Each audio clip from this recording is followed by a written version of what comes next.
లో ఉప్పు లేని చప్పదనాన్ని పోగొట్టి వంటల కమ్మదనాన్ని ఇవ్వాలంటే ఆకుల్లో ఉప్పు ఎక్కువ ఉన్న ఆకు పాలకూర రసం తీసిపోయండి, పాలకూర తురుమేయండి, స్నాక్స్లో, కూరల్లో, గ్రేవీకి, బిర్యానీ, పలావులు అన్నిట్లో వేసేయమంట. మరి అంత విరివిగా వాడే పాలకూరలో దాగి ఉన్న ప్రకృతి వాస్తవాలు ఏమిటి అనేది ఈరోజు కార్యక్రమంలో అందిద్దాం అనుకుంటున్నామమ్మా. చాలా మంచి విషయం డాక్టర్ గారు. పాలకూర ఎక్కడ దొరికినా తినమని మీరు ఎప్పుడూ చెప్తూ ఉంటారు. అవునమ్మా. కానీ ఎందుకు డాక్టర్ గారు, అంటే పాలకూరలో అన్ని పోషక విలువలు ఏముంటాయండి? సహజంగానండి పోషకాలు పెద్ద ఎక్కువ ఉండవమ్మా, అనేక లాభాలు ఉన్నాయి.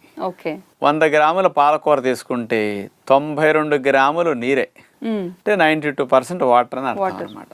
కొవ్వులు అసలు ఉండవు. మాంసకృతులు 2 గ్రాములు ఉంటాయి. పీచులు 1 గ్రాము ఉంటుంది. శక్తి ముఖ్యంగా కార్బోహైడ్రేట్స్ అయితే 5 గ్రాములు ఉంటాయి. క్యాలరీస్ అయితే మనకు శక్తి పాలకూర ద్వారా 26 క్యాలరీలు